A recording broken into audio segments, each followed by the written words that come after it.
ಪರಮೇಶ್ವರ್ ಈ ರಾಜ್ಯದ ಮುಖ್ಯಮಂತ್ರಿ ಆಗಲಿ ಅಂತ ಹೇಳಿ ತುಮಕೂರಿನಲ್ಲಿ ಕೇಂದ್ರ ಸಚಿವ ವಿ ಸೋಮಣ್ಣ ಹೇಳಿಕೆಯನ್ನ ಕೊಟ್ಟಿದ್ದಾರೆ. ಪರಮೇಶ್ವರ್ ಗೃಹ ಮಂತ್ರಿ ಆಗಿರ್ತಾರೆ ಅನ್ನೋ ಕನಸಿರಲಿಲ್ಲ.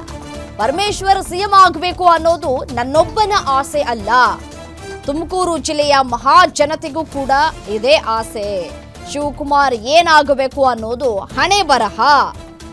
ಹೆಗ್ಗೆರೆ ಮೇಲ್ಸೇತುವೆ ಉದ್ಘಾಟನೆ ಸಂದರ್ಭದಲ್ಲಿ ಸೋಮಣ್ಣ ಅವರು ಹೇಳಿಕೆಯನ್ನ ಕೊಟ್ಟಿದ್ದಾರೆ.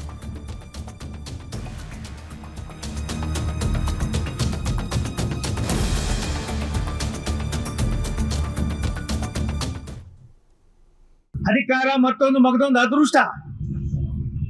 ಪರಮೇಶ್ವರ್ ಸಾಹೇಬರು ಗೃಹ ಮಂತ್ರಿಗಳಾಗಿರ್ತಾರೆ ಅನ್ನೋದು ನನ್ ಕನಸಿರ್ಲಿಲ್ಲ.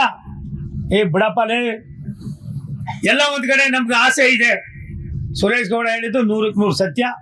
ನನಗೂ ವೈಯಕ್ತಿಕವಾದ ಆಸೆ ಇದೆ, ಸುರೇಶ್ ಗೌಡ ಪರಮೇಶ್ವರ್ ಅವರು ಈ ರಾಜ್ಯದ ಮುಖ್ಯಮಂತ್ರಿಗಳಾಗಲಿ ಅಂತ. ನನಗೆ ಒಬ್ಬನಿಗೆ ಆಸೆ ಅನ್ನೋದಕ್ಕಿಂತ ಹೆಚ್ಚಾಗಿ ತುಮಕೂರಿನ ಮಹಾಜನತೆಗೂ ಕೂಡ ಅದಿದೆ. ಅದು ಇರ್ಲಿ ಬಿಡಪ್ಪ, ಸೆಕೆಂಡ್ರಿ. ಅದು ಶಿವಕುಮಾರ್ ಏನಾಗಬೇಕು, ಇನ್ನೊಂದು ಏನಾಗಬೇಕು ಅನ್ನೋದು ಹಣೆ ಬರ ಏನಾಗ್ತದೆ ಅನ್ನೋದು ದೊಡ್ಡದು, ನಡವಳಿಕೆ ಇನ್ನೂ ದೊಡ್ಡದು.